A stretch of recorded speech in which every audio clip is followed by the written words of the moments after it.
Battle Through the Heavens. By Heavenly Silkworm Potato. Kabanata 871. Chen by Two Elders. Ang dalawang kulay abo na figure ng tao ay lumitaw ng walang kaunting babala. Walang naramdaman si Xiaoyan bago sila makita ng kanyang mga mata. Ang biglaang hindi inaasahang pagbabagong ito ay naging dahilan din ng pagpapalit niya ng mga seal ng kamay upang bahagyang huminto. Saglit siyang natahimik habang ang kanyang mga mata ay sumulyap sa malaking bowl ang apoy. Sa wakas, hindi niya sinasadyang sumigaw sa isang mabagsik na boses. Dalawang Ginoo, malapit nang sumabog ang bowl ang apoy. Bilisan mo at umalis.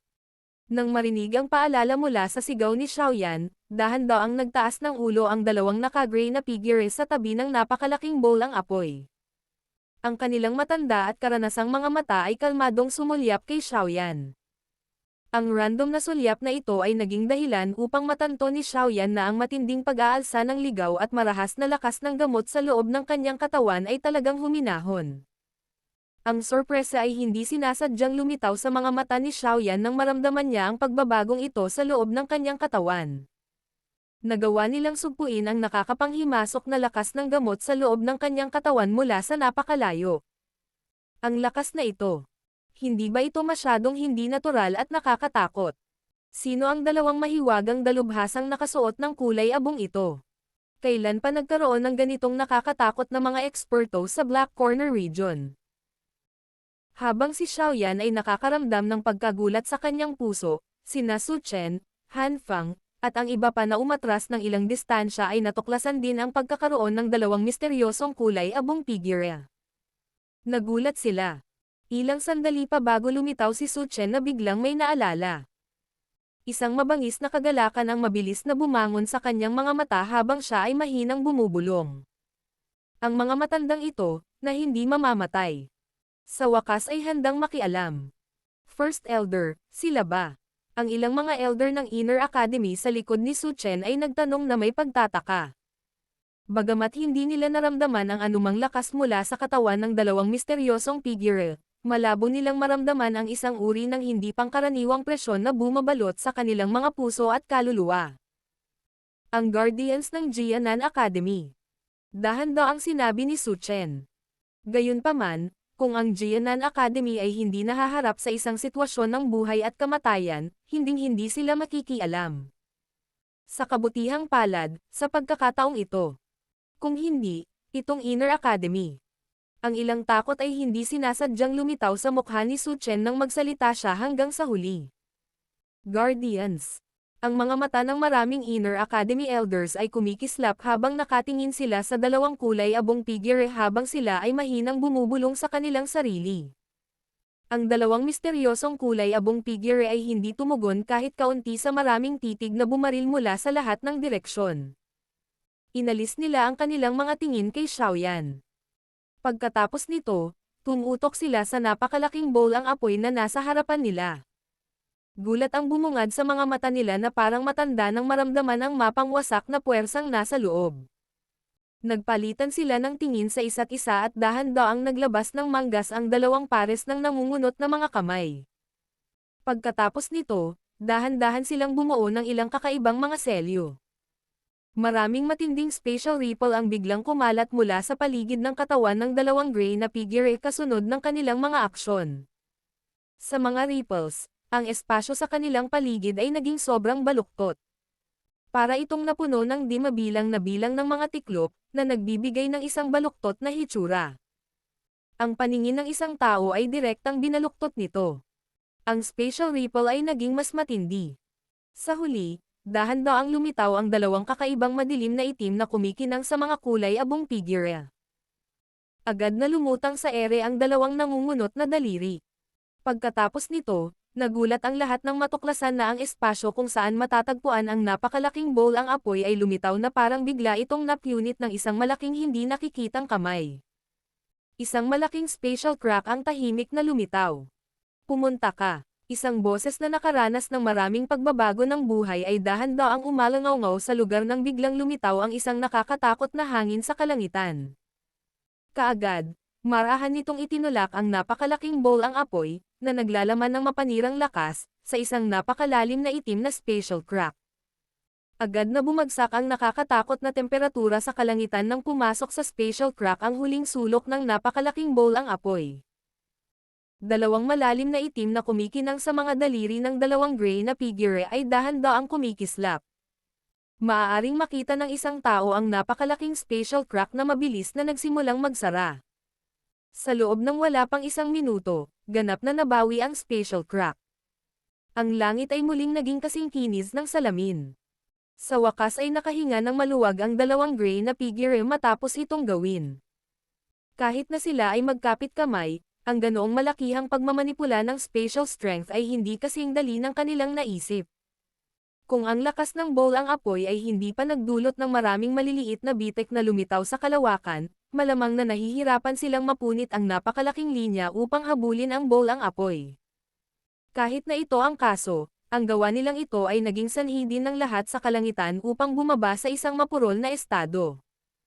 Pagpunit ng espasyo sa pamamagitan lamang ng pagtataas ng kanilang mga kamay at paglabas ng mapanirang bowl ang apoy dito.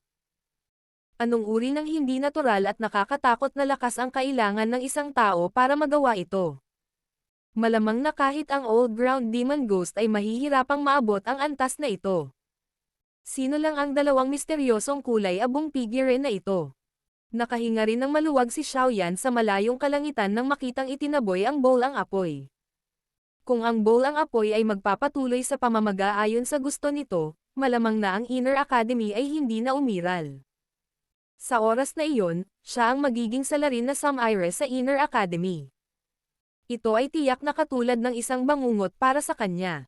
Tila kailangan niyang mag-isip ng 3 beses kung gusto niyang gamitin itong nakakatakot na Extermination Fire Lotus.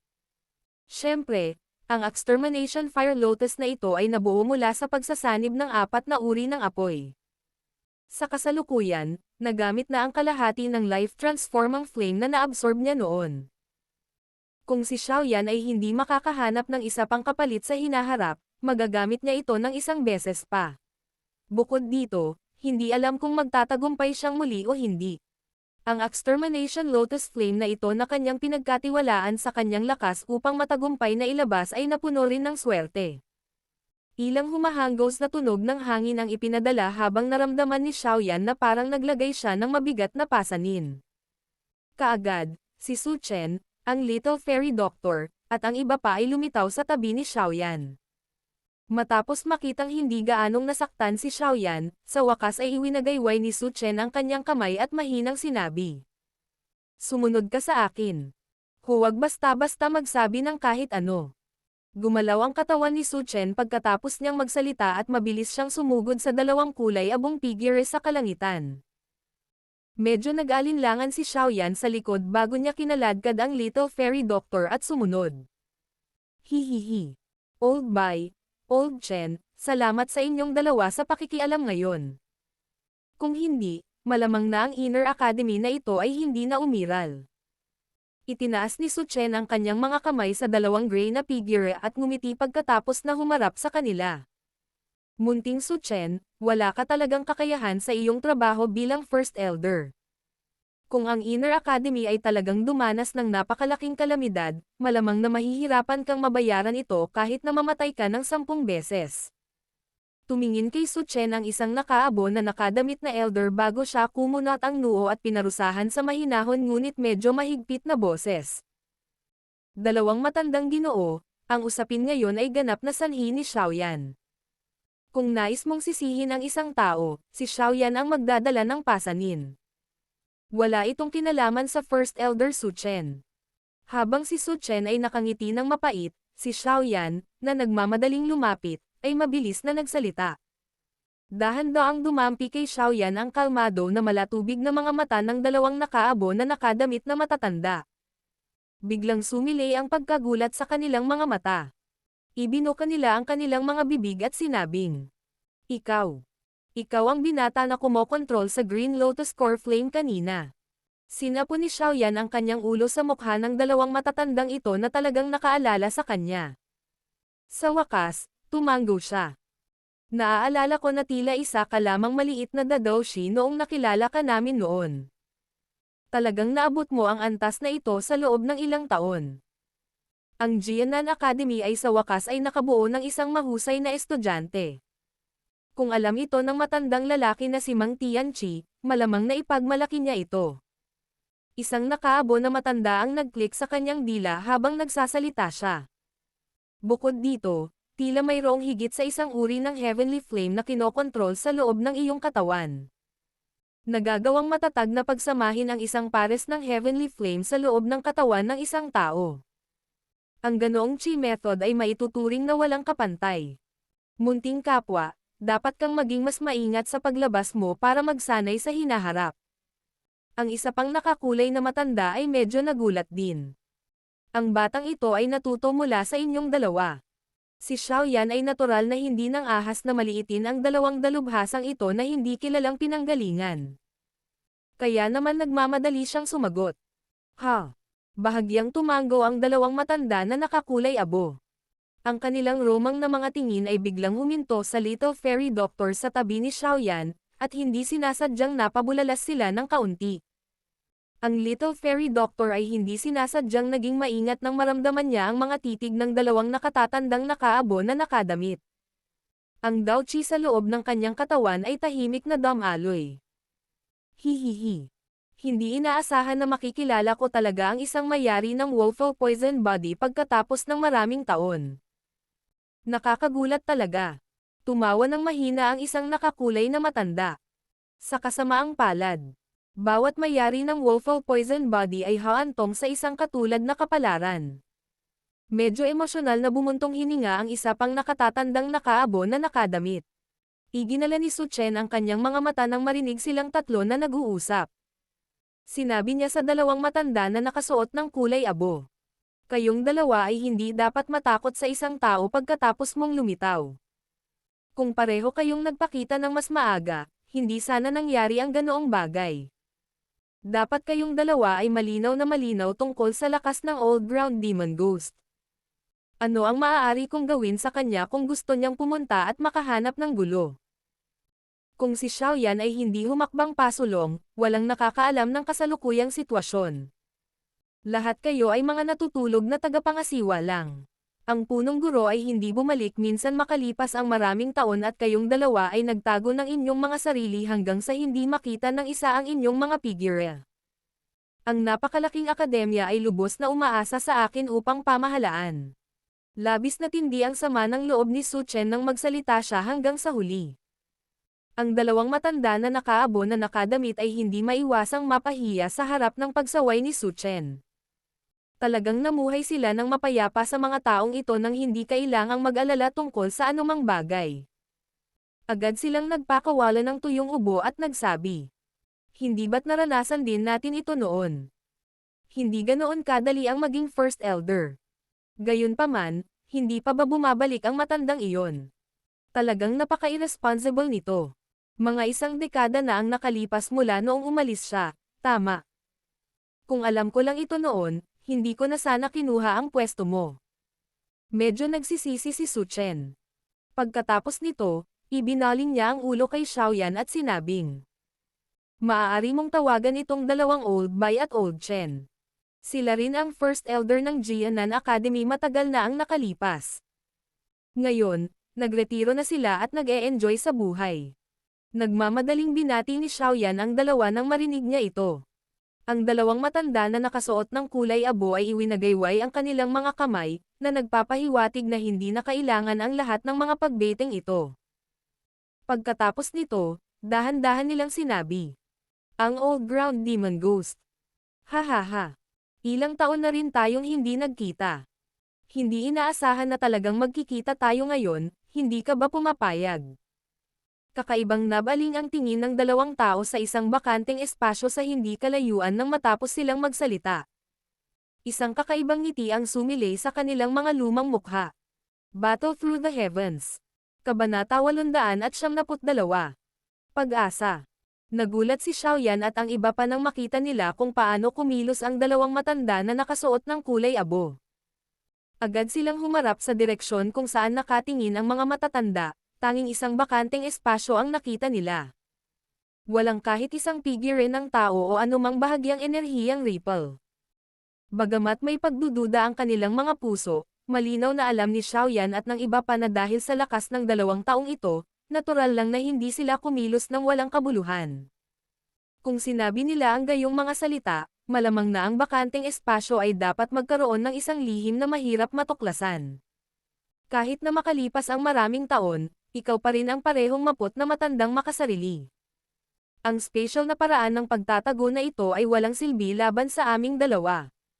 Mahina na ngumiti si Old Chen at marahang iwinagayway ang kanyang manggas. Kasunod ng pagwagayway ng kanyang manggas, agad na naramdaman ng grupo ni Xiaoyan na naglalabas ng matinding pagbabago ang paligid. Isang alon na parang tubig ang kumalat mula sa dulo ng daliri ng isang matanda. Sa isang kisap mata, ganap nitong tinakpan ang bakanteng espasyo. Bang! Ang alon ay dahan-daang hinaplos na parang alon ng tubig. Nagulat ang grupo ni Xiaoyan nang makitang nahati talaga ang espasyo at nakabuo ng itim na linya sa kakaibang paraan. Isang kahabag-habag na figure ng tao ang iniluwa mula sa loob nito. Agad na nagbago ang ekspresyon ni Xiaoyan nang makita niya ang figure ng tao na iniluwa mula sa spatial crack line. Sino pa kaya ang taong ito maliban sa Old Ground Demon Ghost na tinamaan ng Extermination Fire Lotus kanina? Talaga bang nakaligtas siya sa apoy na lotus? Talagang nakaligtas ang matandang maltong ito. Gulat na gulat ang mukha ni Su Chen habang nagsasalita siya ng hindi makapaniwala. Sa sandaling ito, talagang buhay pa ang Old Ground Demon Ghost. Gayunpaman, ang mga damit sa kanyang katawan ay ganap na naging pulbos. Ang kanyang katawan ay natatakpan din ng labis na pangit at kasuklam-suklam na mga sugat na naging dahilan upang ang kanyang buong katawan ay walang magandang laman. Ang matangkad pulang sariwang dugo ay tumigas sa buong katawan niya, na naging sanhi ng kanyang buong pagkatao na tila siya ay binalatan at pinagsama sa isang palayok ng mainit na mantika. Ang kanyang hitsura ay lubhang nakakatakot. Lalong nakakatakot ang orihinal niyang mukha na parang bungo. Halos mabaygo ang isa na may ba ang kanyang mga mata sa kanyang ilong. Maliwanag, ang Old Ground Demon Ghost ay maaaring nakaligtas sa Extermination Fire Lotus ni Xiaoyan na may ilang taktika ngunit ang presyo ay masyadong malaki. Ang Old Ground Demon Ghost na kalalabas lang ay pinandilatan ng mata si Xiaoyan na may napakasamang tingin. Nang matano ng kanyang mga mata ang 2 matanda na nakasuot ng kulay abo, gayunpaman, agad na nanginig ang kanyang hubad na katawan. Isang takot na mahirap itago ang lumitaw sa kanyang nakakatakot na tono. Bailay, Chen mo. Hindi inaasahan na kayong dalawa ay buhay pa. Ang Old Bai at Old Chen ay gumamit ng nakakaawang tingin upang tingnan ang Old Ground Demon Ghost, na naging isang paraan na hindi tao o multo. Napangiti sila ng mahina at sinabing, kahit isang matandang multo na tulad mo ay buhay pa, paano kami mamamatay? Bahagyang kumaibot ang mukha ng Old Ground Demon Ghost habang ang kanyang puso ay naging mas madilim at mas solemn. Ang hitsura ng 2 matandang ito ngayon ay naging sanhi ng kanyang mga plano upang tuluyang masira. Sa kanyang lakas, mahihirapan siya sa pakikitungo sa isa sa kanilang dalawa, lalo na sa kanilang dalawa. Bukod dito, nandoon pa rin si Su Chen at ang iba pa na nakatingin ng masama sa gilid. Mukhang napakasama ng sitwasyon ngayon. Old Bai, Old Chen, hindi mo maaaring pabayaan ang matandang ito.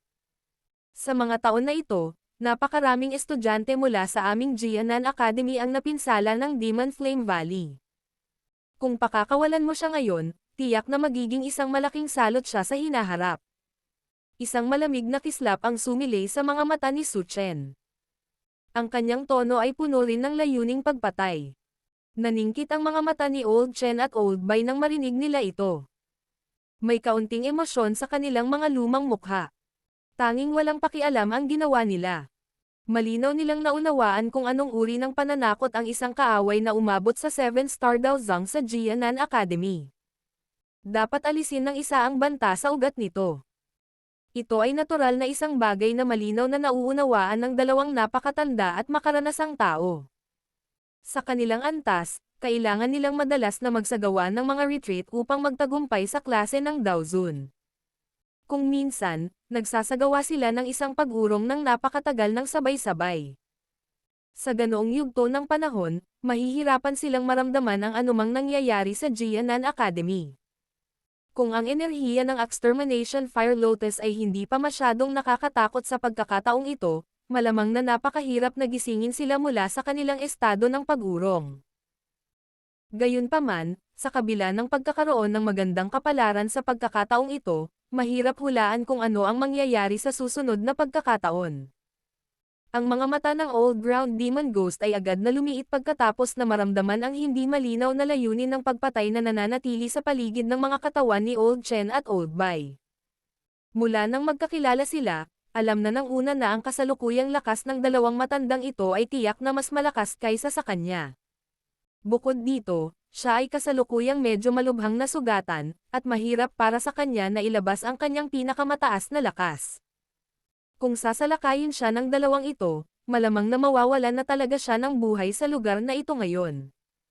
Ang pag-iisip na ito ay nagtagal sa paraang parang kidlat sa puso ng Old Ground Demon Ghost. Ilang sandali pa ay nanlamig agad ang mga mata niya. Bago hintayin ang pag-atake ni na Old Chen at Old Bai, marahas niyang hinampes ang isang kamao sa kanyang dibdib. Isang subo ng sariwang dugo ang tumalsik at nagkalat bago tinakpan ang kanyang katawan. Matapos matakpan ng fog ng dugo ang kanyang katawan, ang espasyo sa paligid ng katawan ng Old Ground Demon Ghost ay mabilis na naging distorted. Malapit na siyang tumakas. Pigilan mo siya. Ang hindi inaasahang pagbabagong ito ay naganap sa loob ng isang segundo. Sa oras na gumaling ang lahat, ang katawan ng Old Ground Demon Ghost ay nabalot na ng fog ng dugo. Nagmamadaling sumigaw si Su Chen nang matuklasan ang layunin ng una. Bang! Ang kumpol ng hamog na dugo ay naghiwalay na may sumasabog na tunog pagkatapos tumunog ang boses ni Su Chen. Ang espasyo ay naging distorted at ang katawan ng Old Ground Demon Ghost ay nawala sa kung saan. Bahagyang nagbago ang ekspresyon ng grupo ni Xiaoyan nang makita ang pagkawala ng Old Ground Demon Ghost. Nagawa nilang pilitin ang matandang lalaki sa ganoong paraan ngayon pagkatapos ng maraming kahirapan. Kung hahayaan siyang tumakas, magpagaling, at bumalik muli, tiyak na magiging napakalaking problema ito para sa Jianan Academy at Xiaoyan. Old Bai, Old Chen, mabilis na humabol. Huwag hayaang tumakas ang matandang iyon. Sabik lamang nahikayatin ni Su Chen sina Old Bai at Old Chen sa kanyang hindi maayos na kalagayan. Hihihi. Hindi na kailangang mataranta. Hindi makakatakas ang matandang ito. Bahagyang ngumiti ang Old Chen. Agad na lumingon ang kanyang mga mata kay Old Bai habang sinasabi niya. Bakit hindi mo gawin ito sa pagkakataong ito? Ito pa rin ang parehong special blood escape. Tumanggaw si Old Bai. Ang kanyang namamaos na boses ay naglalaman ng pangungutya habang dahan-daang sinabi. Ito ay napakaraming taon na, ngunit ikaw ay nasa antas pa rin ng isang 7-star Daozang. Ngayon, ako na ang lulutasin ng ilang mga sama ng loob ng nakaraan. Dahan-daang gumalaw ang katawan ng Old Bai pagkatapos tumunog ang kanyang boses. Siya ay tila nag-teleport habang siya ay tahimik na lumitaw ilang daang metro ang layo. Sa ilang mga pagkislap, nawala siya sa paningin ng grupo ni Xiaoyan. Hindi sinasadyang pinunasan ni Xiaoyan ang kanyang malamig na pawis habang nakatingin sa nakakatakot na bilis ng Old Bai. Bumulong siya. Ito ba ang bilis ng isang piling Daozun? Matapos makita ng sarili niyang mga mata ang nakakagulat na taktika ni Old Chen at Old Bai kanina, natural na itinuring sila ni Xiaoyan bilang mga eksperto mula sa klase ng Daozun. Daozun. Talagang pinalaki mo kami, itong dalawang matandang lalaki. Alam lang namin kung paano gumamit ng mababaw na spatial strength. Medyo malaki pa rin ang agwat namin kung ikukumpara sa isang tunay na Daozun. Ang Old Chen na iyon ay hindi sinasadyang tumawa nang marinig ang mga ungol ni Xiaoyan. Agad namang nabigla si Xiaoyan nang marinig niya ito. Nagtataka niyang sinabi. Ang isa ay hindi matatawag na isang elite na Daozun kahit nasa antas na ito. Ako at si Old Bai ay maaaring ituring na may lakas ng isang 9-star Daozang. Bagamat may isang bituin lamang ang pagkakaiba sa lakas ng isang Daozun, ang agwat na ito ang naging dahilan upang gumugol kami ng mga dekada ng hindi matagumpay na makalusot. Maaaring wala na tayong pag-asa na makalusot sa ating buhay. Marahan na bamantong hininga ang matandang Chen at dahan-dahang nagpaliwanag. Natahimik si Xiaoyan. Bagamat gumugol siya ng hindi maisip na dami ng pagsisikap kumpara sa isang ordinaryong tao sa kanyang paglalakbay sa pagsasanay, ang kanyang paglalakbay ay itinuturing pa rin na smooth sailing. Ang ganitong uri ng pakiramdam kung saan ang isang tao ay hindi makausad kahit isang pulgada sa loob ng mga dekada ay isang bagay na hindi pa niya naranasan at hindi niya nais na maranasan. Marahil, ang rutang ito ay maaaring isa sa maraming tao na kailangang dumaan, ngunit alam niya na para sa kanya, na nagsasanay ng flame mantra, ang kanyang paglalakbay upang makakuha ng lakas ay magiging iba sa iba. Gayunpaman, ang rutang ito ay magkakaroon din ng mas malaking panganib kaysa sa karaniwang pagsasanay. Dahil sa kasalukuyang kalagayan ng Old Ground Demon Ghost, hindi siya makakatakas mula sa Old Bay.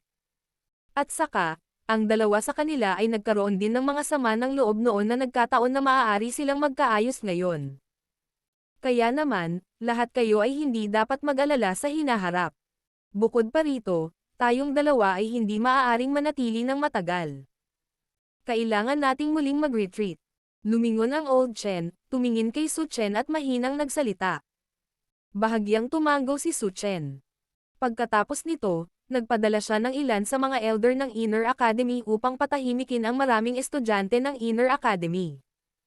Sinasamantala ang librerag oras na ito, nilaibat ng tingin ni Xiaoyan ang buong paligid. Bahagyang lumubog ang kanyang puso. Ang tusong Hanfang ang nanguna upang tumakas sa sandaling makita niyang lumitaw si Old Chen at Old Bai. Talagang mabilis tumakas ang bastos na iyon. Mahinang pagmura ni Xiaoyan. Sinadya niyang hulihin ang taong ito at tingnan kung makakakuha siya ng ilang impormasyon tungkol sa Hall of Souls at sa lugar kung saan nakakulong si Yao Lao. Kalimutan mo na, may mga pagkakataon pa rin sa hinaharap. Kumusta ang mga pinsala mo? Inalo siya ng Little Fairy Doctor sa kanyang tabi bago nakakunot ang noo na nagtanong. Ang kasalukuyang aura ni Xiaoyan ay lubhang pabago-bago. Bukod dito, ang kanyang ekspresyon ay maputlang-puti din. Malinaw, ang pagpapakita ng tinatawag na Extermination Fire Lotus kanina ay nagresulta sa isang backlash. Ayos pa rin ako at makakapag-recover ako pagkatapos ng ilang sandali. Sa kabilang banda, ikaw. Kanina, kailangan mong ilabas ang Wolfall Poison Body. Ikanaway ni Xiaoyan ang kanyang kamay, pinunasan ang natitirang dugo sa gilid ng kanyang bibig, at bamantong hininga. Dahan-daang hinawi ni Little Fairy Doctor ang Snow White na buhok sa harap ng kanyang noo at bahagyang ngumiti. Wala siyang sinabi. Makatitiyak ka na pagkatapos nating mahanap ang huling sangkap, mawawalan ka na nito. Walang magawang magsalita si Xiaoyan nang makita ang kanyang walang pag-aalinlangan. Bahagyang tumango ang Little Fairy Doctor. Agad siyang nagsalita sa malumanay na boses. Ang lakas ng dalawang elder na ito ay napakalakas. Siguro kung kaya nilang lutesin ang demon poison spot sa iyong katawan. Agad na tumibok ang puso ni Xiaoyan nang marinig niya ito. Ang orihinal niyang layunin sa pagpunta sa Jianan Academy ay upang magtanong tungkol sa misteryosong punong guro at ilan sa mga napakalakas na tao na nakatago sa loob ng Jianan Academy. Ngayong hindi niya nahanap ang punong guro, ang dalawang tagapag-alaga na ito ng akademya ang naging pinakamalaking pag-asa niya. Bukod dito, mula sa iba't ibang mga diskarte na ipinakita ng dalawang ito kanina, maaari nilang talagang maando ang demon poison spot sa loob ng kanyang katawan. Battle Through the Heavens. Kabanata 873. Nabigo.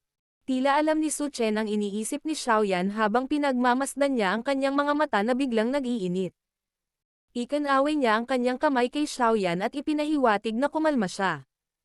Old Chen, mangyaring bumaba para magpahinga sandali. Dapat ay bumalik si Old Bai maya-maya. Ngumiti si Su Chen.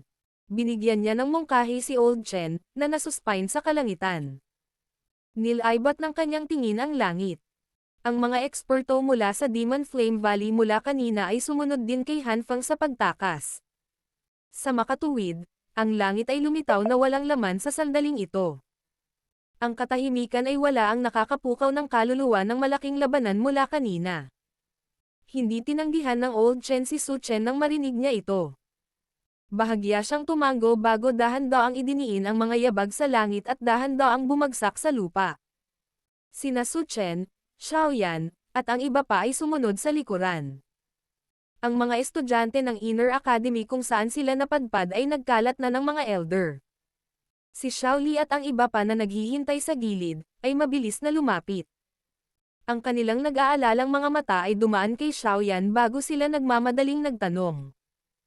Ayos ka lang ba? Okay lang ako. Pangalawang kapatid, ito sa Old Chen mula sa Inner Academy. Buti na lang at nakialam siya kanina. Kung hindi, nakagawa ako ng malaking sakuna. Bahagyang ngumiti si Xiaoyan, at ipinaliwanag ang lahat bago itinuro ang Old Chen na nasa harapan niya. Binati ni Xiaoli si Old Chen. Nagmamadaling binati siya ni Xiaoli nang marinig ito. Ang nakakatakot na lakas na ipinakita ni na Old Chen at Old Bai kanina ay nakuha rin ng kanyang mga mata. Natural, hindi siya nang ahas na maliitin si Old Chen. Hihihi. Nakangiti ang Old Chen habang tumatango. Ang lakas ni Xiaoli ay natural na hindi niya papansinin. Gayunpaman, si Xiaoyan ay isang taong lubos niyang pinahahalagahan. Kaya naman, ang kanyang saloobin kay Xiaoli ay naging medyo palakaibigan din. Pagkatapos batiin ang isa't isa, sinundan ng grupo si Su Chen at pumasok sa isang malalim na lugar ng Inner Academy. Pagkatapos nito, nakakita sila ng isang maluwag na bulwagan kung saan ang lahat ay lumundag at napuno ang silid hanggang sa ito ay mapuno. Nakaupo ang lahat sa kanya-kanyang upuan habang marahan silang nag-uusap sa isa't isa. Si Su Chen ay nag-uulat din kay Old Chen tungkol sa mga bagay na nangyari sa Inner Academy sa panahong ito. Kasama rito ang maikling buod ng Fallen Heart Flame ng Inner Academy pati na rin ang ilan sa malalaking isyu na naganap sa mga taong ito. Bahagyang natigilan ang matandang Chen nang marinig niya na ang Fallen Heart Flame ng Inner Academy ay napunta sa mga kamay ni Xiaoyan. Agad niyang sinabi kay Xiaoyan, "Ang swerte mo talaga." Noon, natuklasan ni Mang Tianqi ang Fallen Heart Flame at natapos na itong tinatakan. Noong una, plano niya itong i-absorb at pinuhin. Gayunpaman, ang Fallen Heart Flame ay nag-evolve at nakabuo ng ilang katalinuhan. Nauwi ito sa matigas ang ulo na lumaban at patuloy na nagtago sa loob ng unexpected na magma nang hindi mo sinasadya. Hindi sinasadyang nagpakawala ng nakakahiyang ngiti si Xiaoyan nang marinig ito. Ang Fallen Heart Flame na ito ay pag-aari ng Inner Academy. Bagamat may iba't ibang dahilan kung bakit si Xiaoyan ay kasalukuyang nagmamay-ari nito, ang kanyang puso ay may isang uri pa rin ng pagkakasala kapag ito ay nabanggit. Ang isang taong may kaugnayan ay makakamit ang mga kayamanan na pag-aari ng kalikasan. Hindi maaaring pilitin ng isang tao ang kanyang kalooban. Kaya, hindi mo kailangang makonsensya. Ang Fallen Heart Flame ay isa ring nakatagong panganib na naghihintay na sumabog kung ito ay patuloy na natatatakan. Kung ito ay hinayaan na ganap na sumabog sa hinaharap, ang Inner Academy ay hindi talaga masisira noon, kahit isang seal ang resulta ito, mas mahirap itong harapin sa hinaharap. Nagsalita ang Old Chen na may mahinang ngiti matapos malaman kung ano ang iniisip ni Xiaoyan sa kanyang puso. Naiintindihan ko, nagmamadaling sumagot si Xiaoyan. Bahagyang napangiti si Su Ken nang marinig niya ito. Pagkatapos nito, inilihis niya ang paksa ng pag-uusap. Humigit kumulang kalahating oras pagkatapos makapasok ang grupo ni Xiaoyan sa bulwagan, isang malabong figure ang biglang lumitaw sa bulwagan sa kakaibang paraan. Pagkatapos nito, lumitaw ang matandang figure ni Old Bai. Sa isang random na pagpitik ng kanyang kamay, isang malamig na bangkay ang itinapon sa lupa. Ang mga mata ng lahat ng tao sa bulwagan ay nagmamadaling tumingin. Sino pa kaya ang bangkay na natatakpan ng solidified crimson blood scars maliban sa old ground demon ghost na naging sobrang mayabang kalahating araw na ang nakalipas? Gayunpaman, sa sandaling ito, ang nagtatag ng Demon Flame Valley, isang kilalang eksperto sa loob ng Black Corner region, ay naging bangkay. Ang gayong matinding pagbabago ay nagdulot ng tahimik na buntong hininga ng maraming tao. Tumingin ang Old Chen sa malamig na bangkay na may mga mata na natatakpan ng kasamaan. Pagkatapos nito, sinulyapan niya ang malamig at walang pakialam na mukha ni Old Bai. Bumantong hininga siya at sinabing, "Kalimutan mo na ang sama ng loob noon. Nawala mo na rin ang isang buhol sa iyong puso. Ang pagkakataon na matagumpay kang makakasulong sa klase ng Dow Zone ay mas malaki rin. Bahagyang tumango ang old boy. Tahimik siyang umupo sa isang upuan sa isang tabi. Pagkatapos nito, ipinikit niya ang kanyang mga mata. Tapos na ang usapin ngayon. Kailangan naming ipagpatuloy ni Old Boy ang aming pag-urong. Hindi namin alam kung kailan kami lilito sa susunod. Ang Inner Academy ay may iwan sa iyo sa panahong ito. Lumingon ang Old Chen at kinausap si Su Chen matapos makitang bumalik si Old Boy. Tumango si Su Chen. Gayunpaman, dahan-dahan siyang tumayo at sinabi ng may malalim na boses. Dalawang elder, umaasa si Su Chen na kayong dalawa ay maaaring magbigay ng kamay. Sa kasamaang palad ang batang ito ay nalasan ng makapangyarihang lason at kailangan niya ng isang elite na Dow Zone upang ganap na mapaalis ito. Gayunpaman, paano ba madaling maghanap ng isang elite na Dow Zone? Maaari ko bang malaman kung ang Old Chen at Old Boy ay maaaring magsanib at tulungan siyang alisin ang lason? Itinuro ni Su Chen si Xiaoyan at nagsalita ng may time na mukha. Tahimik na itinaas ni na Old Chen at Old Boy ang kanilang mga ulo nang marinig ang mga salita ni Su Chen. Napunta ang kanilang mga tingin kay Xiaoyan at sumilay sa kanilang mga mata ang pagtataka. Kailangan talaga ng isang elite na Dow Zone para maalis ito. Ito ang unang pagkakataon na kaming dalawa ay nakakita ng napakalakas na lason pagkatapos mabuhay sa loob ng maraming taon. Munting kapwa, halika at hayaan mo akong tingnan. Pangatlong kapatid, nalasan ka. Bakit hindi mo nabanggit sa akin ang bagay na ito? Sa tabi ni Xiaoyan, ang ekspresyon ni Xiaoli ay natigilan din habang nagsasalita siya ng may gulat at takot. Relax. Ayos lang. Walang magawang umiling si Xiaoyan. Tiniyak niya kay Xiaoli bago nagmamadaling tumayo at mabilis na hinubad ang kanyang robe upang ipakita ang kakaibang itim na lason sa kanyang dibdib na natatakan ng selyo. Mapait siyang tumawa. Ang bagay na ito ay tinatawag na Demon Poison Spot.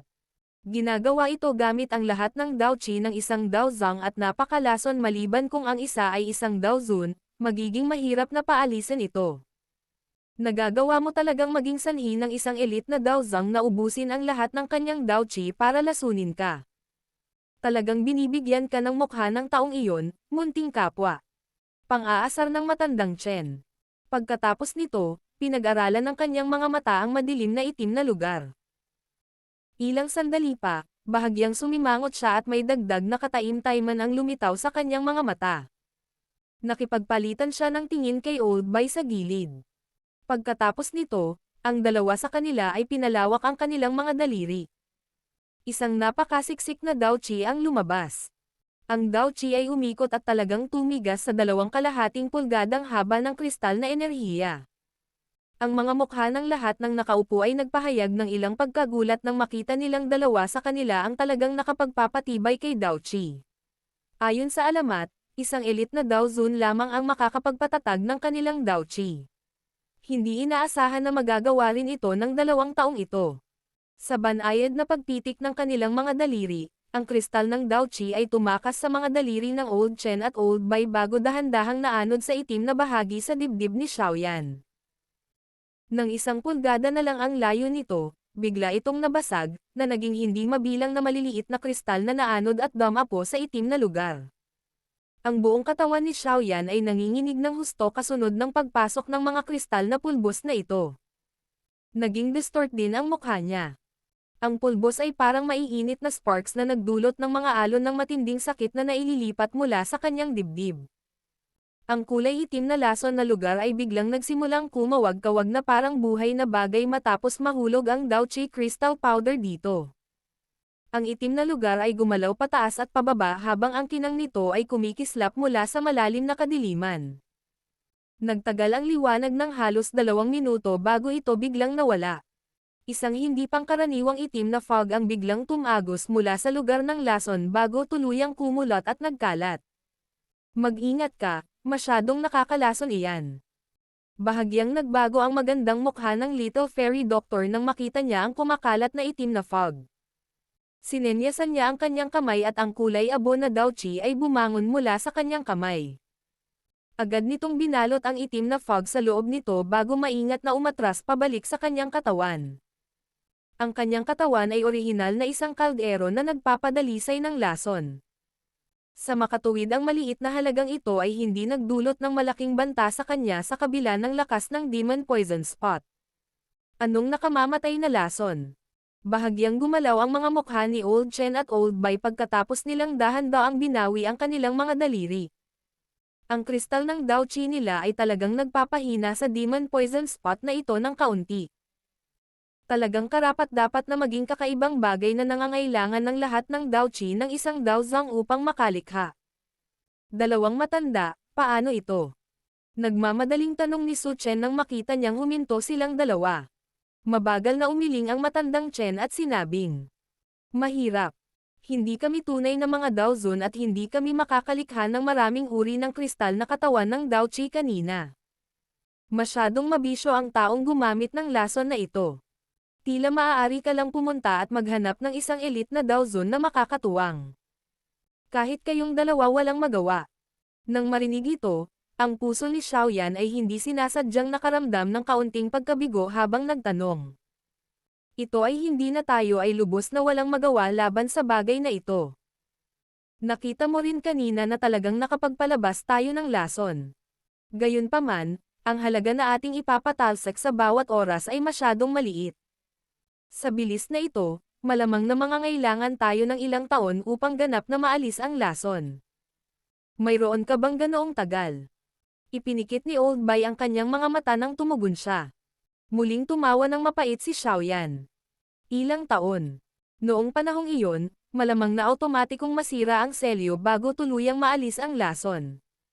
Kung iyon ang kaso, mas mabuting maghanap siya ng isang piling Daozun o lunukan ang pangatlong uri ng Heavenly Flame. Napabuntong hininga din si Su Chen nang makita niya ang ekspresyon ni Xiaoyan.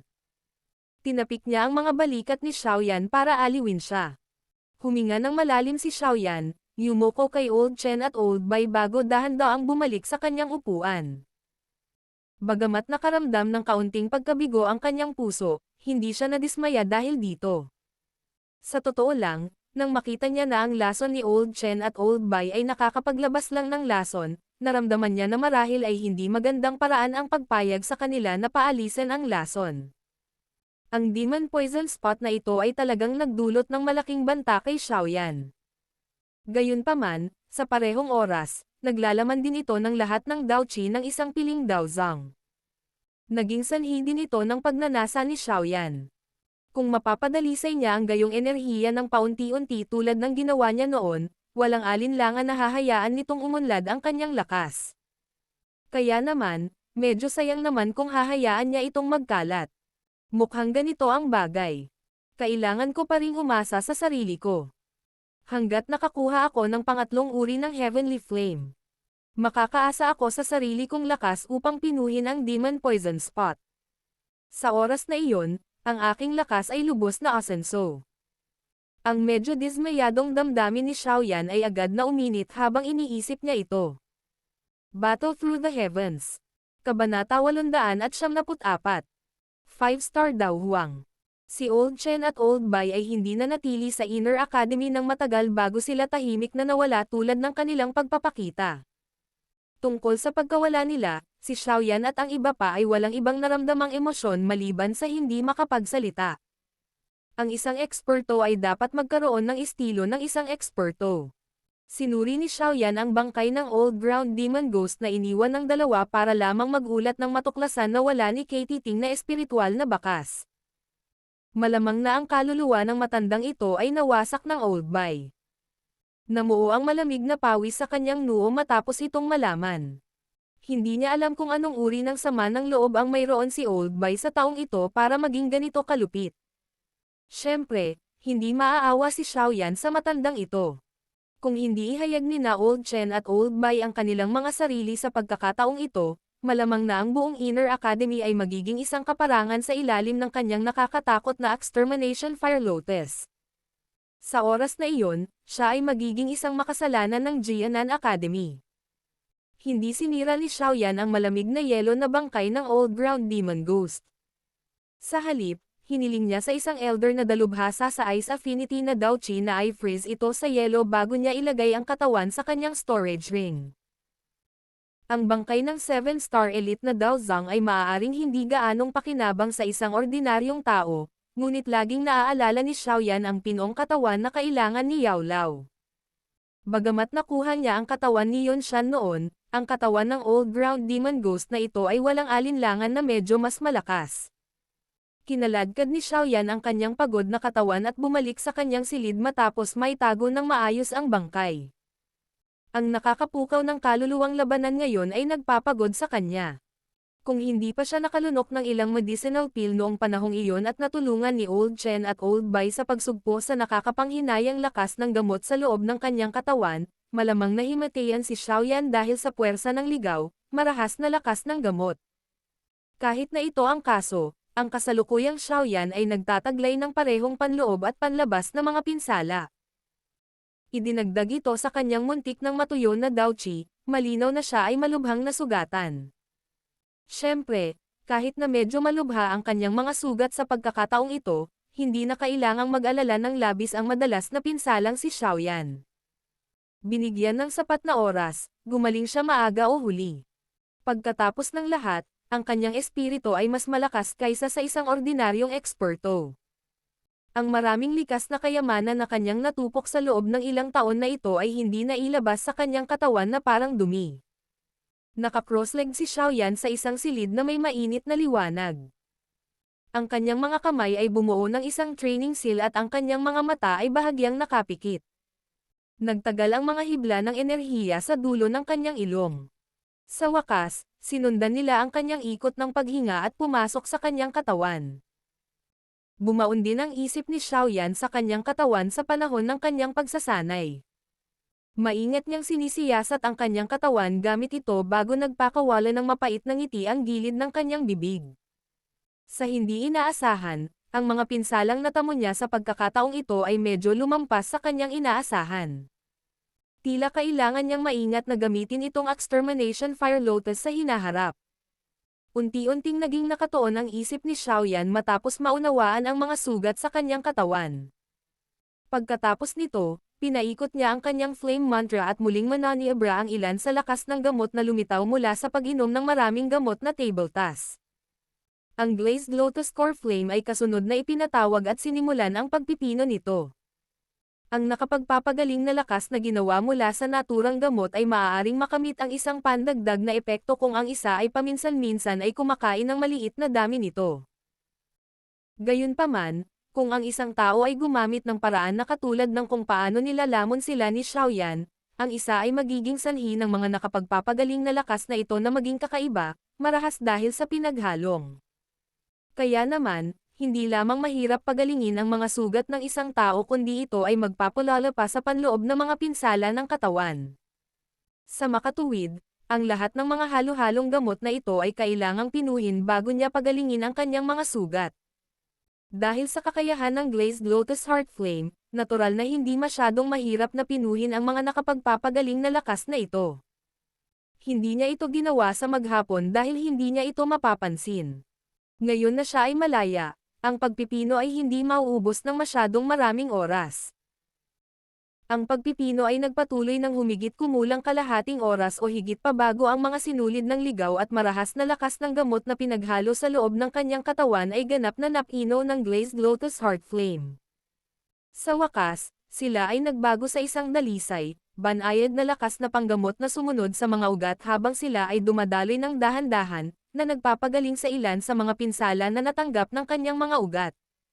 Sa kama, dahan-daang bumuntong hininga si Xiaoyan nang maramdaman niya ang mahinang sakit sa loob ng kanyang katawan na unti-unting nawawala. Ang kanyang mga sugat ay nangangailangan ng ilang oras upang gumaling. Sa kasalukuyan, ang Dao-Chi sa kanyang katawan ay nasa deficit, at kailangan niyang magsanay upang punan ito. Kung ang gayong walang laman na kondisyon ay pinananatili ng napakatagal, ito ay mag-iiwan ng pangmatagalang pinsala sa kanyang lakas. Ang mga kamay ni Xiaoyan ay muling nagpakita ng mga training seal habang unti-unti niyang pinaikit ang kanyang mga mata.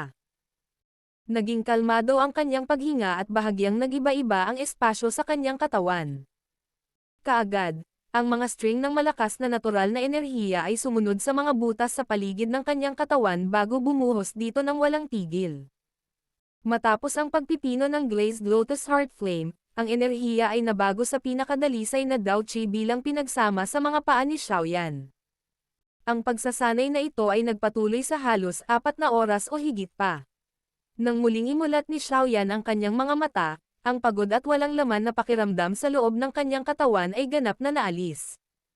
Nang malapit nang umatras si Xiaoyan mula sa kanyang pagsasanay, isang kakaibang pakiramdam ang biglang bumalot sa kanyang puso. Sinundan ng isip ni Xiaoyan ang kakaibang pakiramdam na ito habang automatiko niyang ipinapaikot ang Flame Mantra. Sa mabilis na sirkulasyon ng Flame Mantra, ang natural na enerhiya sa loob ng silid ay agad na nagsimulang mag-iba-iba.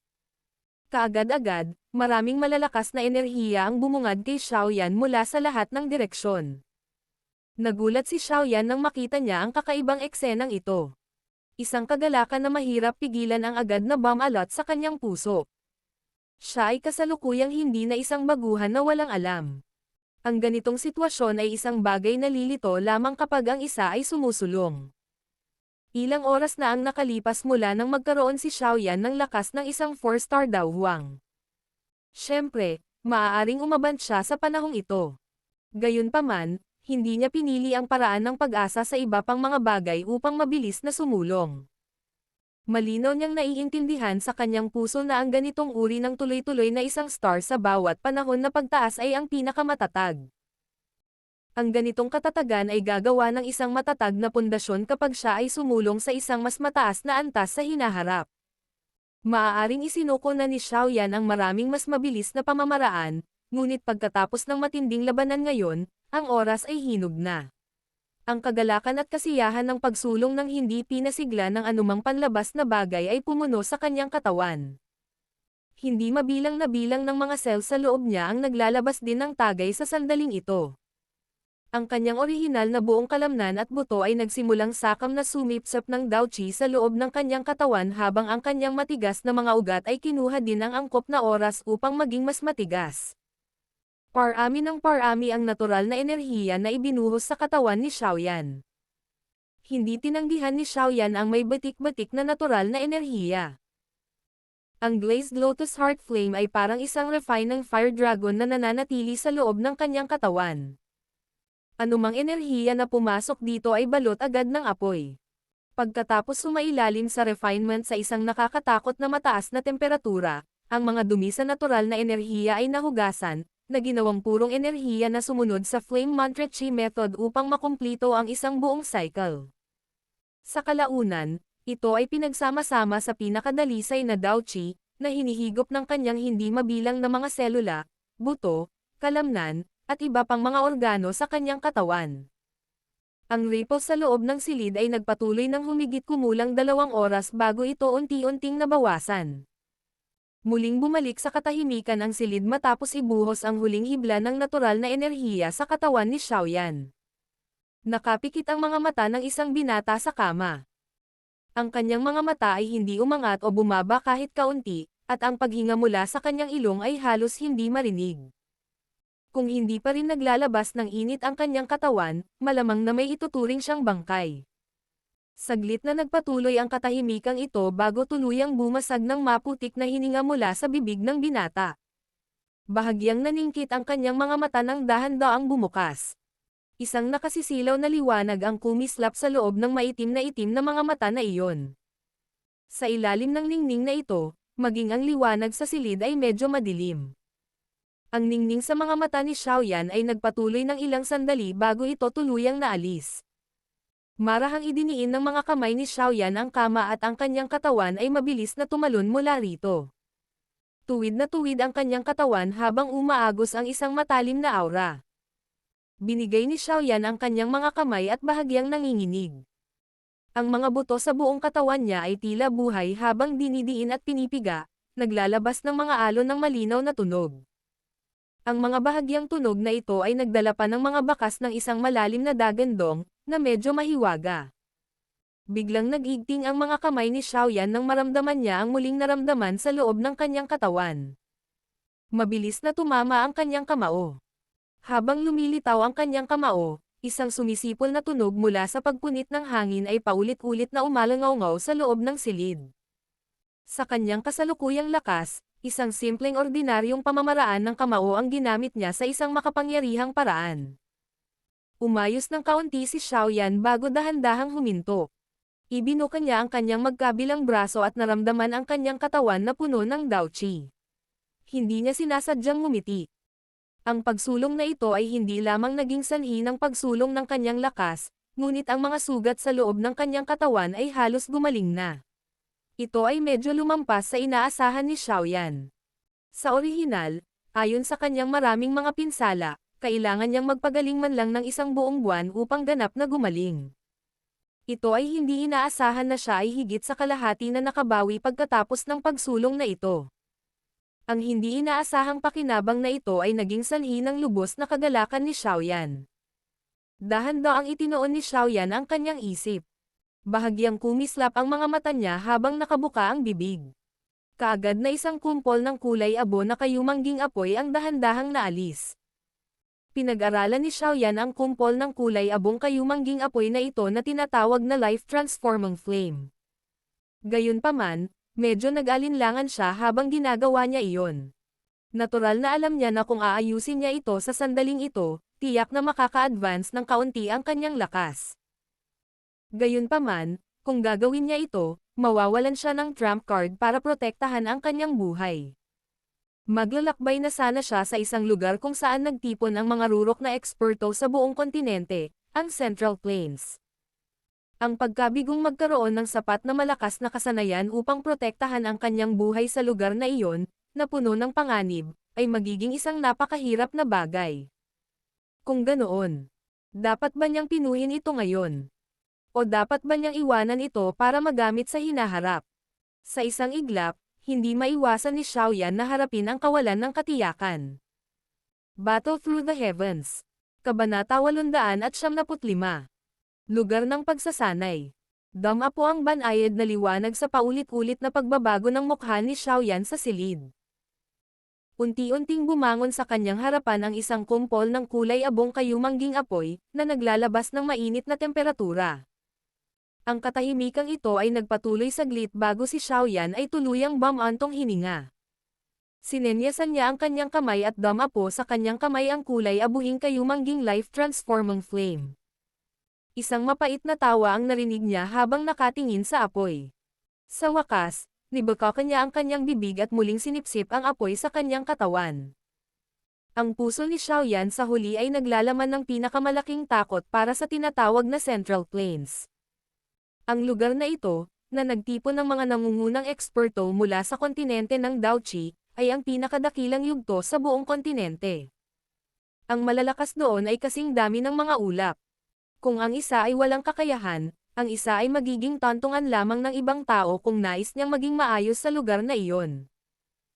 Bagamat si Xiaoyan ay kasalukuyang umaban sa 5 bituin na si Dao Wang at maaaring makapasok sa antas ng mga eksperto, malinaw niyang naunawaan na ang lakas na ito ay maituturing na wala sa Central Plains. Kung ito ang kaso, dapat siyang magkaroon ng ilang mga trumpeta upang maprotektahan ang kanyang buhay. Ang ganitong uri ng extermination fire lotus, na nabuo mula sa pagsasanib ng 4 na uri ng apoy, ay nagtataglay ng pinakamalaking lakas. Ang bagay na ito ang magiging huling trump card ni Xiaoyan sa hinaharap. Dahil nahaharap sa pagpili na agad na itaas ang kanyang lakas at mag-iwan ng trump card, napili ni Xiaoyan ang huli. Nangako siya kay Xinlan na tutulungan ang kanyang clan na muling makapasok sa tinatawag na Peel Tower Elder Seat. Bagamat hindi pa rin siya sigurado kung anong antas ng kahirapan ang kasangkot dito, malabo niyang hulaan na tiyak na hindi ito nakaka-relax. Kung ito ang kaso, kakailanganin niya ng isa pang garantiya sa kanyang buhay. Sa makatuwid, nakaramdam ng tiwala si Xiaoyan sa extermination fire lotus, na pinagsama mula sa 4 na uri ng apoy. Sa pamamagitan ng bagay na ito na nagpoprotekta sa kanya, makakadama siya ng kumpiyansa kahit na naglalakad sa Central Plains, isang lugar kung saan nagtatago ang mga tigre at dragon. Maraming pag-iisip ang umikot sa kanyang puso na parang tubig baha habang unti-unting nagdesisyon si Xiaoyan. Inilagay niya ang life-transforming flame sa kanyang katawan bilang isang contingency plan. Ang loob ng life-transforming flame na ito ay natipon ang makapangyarihang Dao Qi ni Fang Yan at ang dalawa pang elder ng Demon Flame Valley. Kung ito ay itatago sa ordinaryong pamamaraan, tiyak na unti-unti itong mawawala sa agos ng panahon. Gayunpaman, nagawang balutin ito ni Xiaoyan sa isang heavenly flame at iniimbak ito sa loob ng kanyang katawan. Kaya, hindi niya kailangang mag-alala tungkol sa kahit katiting na pagtagas ng Dao Qi, at maiimbak niya ito sa kanyang katawan sa mahabang panahon. Nakahinga ng maluwag si Xiaoyan matapos niyang maingat na itabi ang life-transforming flame sa kanyang katawan. Agad siyang nahuhulog sa malalim na pag-iisip. Pagkatapos ng malaking labanan ngayon, unti-unti na rin niyang naramdaman na sa kanyang kasalukuyang lakas, unti-unting nagiging mahirap para sa kanya na harapin ang mas malalakas niyang mga kalaban. Tila kailangan niyang magsanay ng maayos bago tumungo sa Central Plains. Kailangan niyang subukan ang kanyang makakaya upang gamitin ang pinakamaikling oras upang itaas ang kanyang lakas nang hindi naaapektuhan ang equilibrium ng kanyang pundasyon.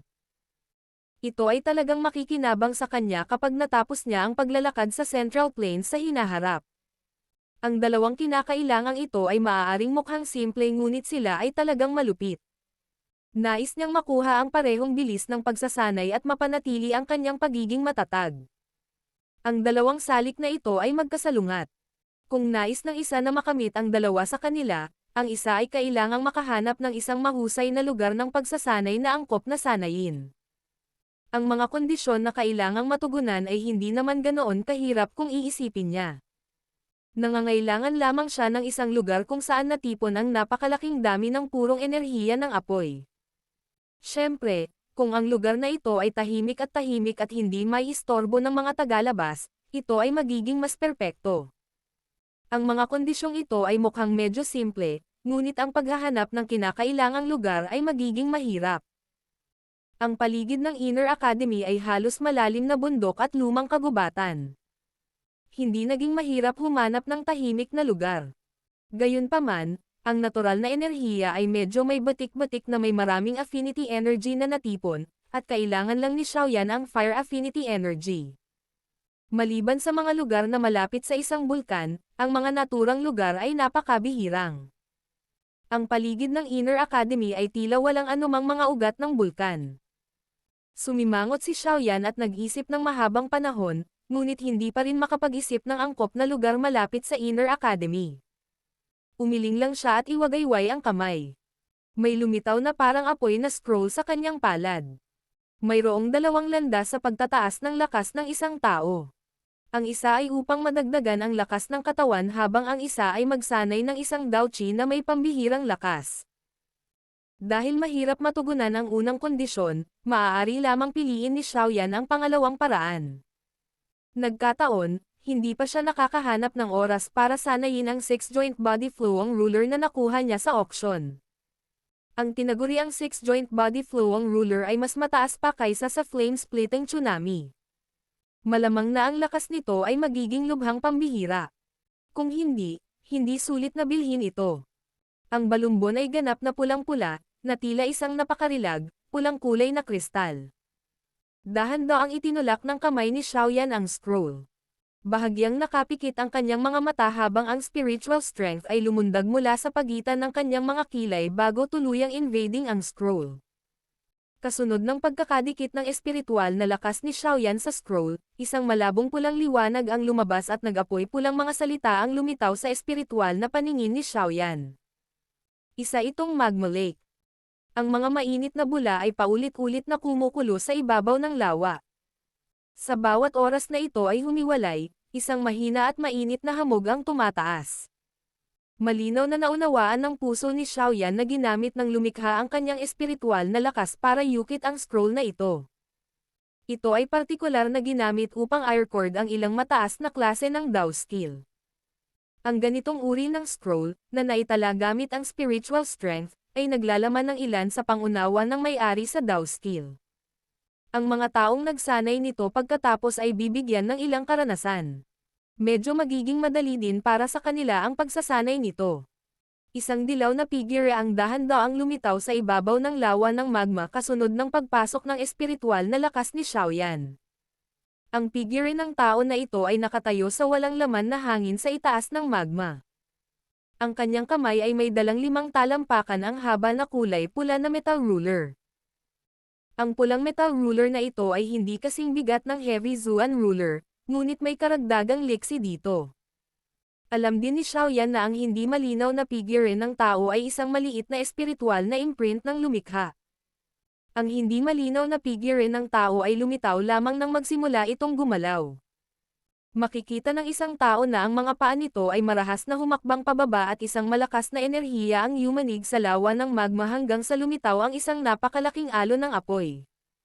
Ang kanyang katawan ay biglang gumalaw at ang pulang ruler ay gumuhit ng maraming misteryosong lokos. Hindi mabilis ang takbo ng dancing ruler ng yellow figure.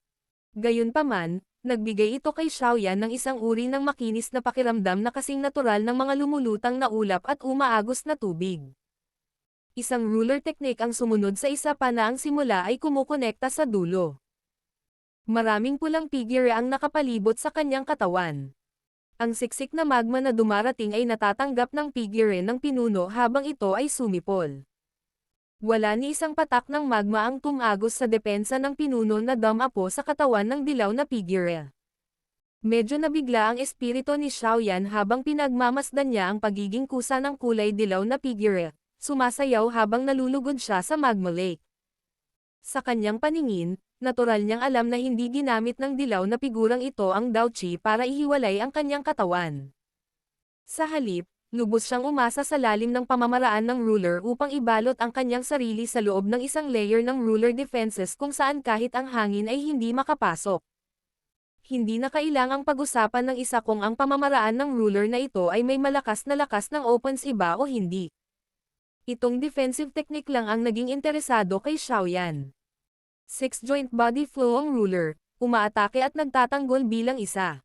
Maaari itong umatake kapag umabant ang isa at dumpensa kapag umatras ang isa. Ito ang nangungunang Dao skill na nilikha ng Venerate na ito. Ang ruler technique ay nahahati sa 3 antas.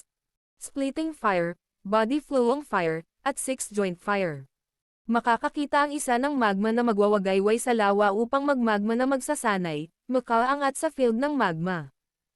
Tulad ng kasiyahan ng isang tao nang hindi umaasa sa Daoqi ng isang tao na hindi man lang dumampi ang kahit katiting na likidong magma sa kanyang sarili, kung gayon ang isa ay maaaring ituring na nakakuha ng tibay sa kasanayang ito kung ang isa ay sapat na masipag na magtrabaho, ang isa ay makakamit ng ganap na karunungan sa paglipas ng panahon, na makakapag-atake at makakapagtanggol ng sama-sama.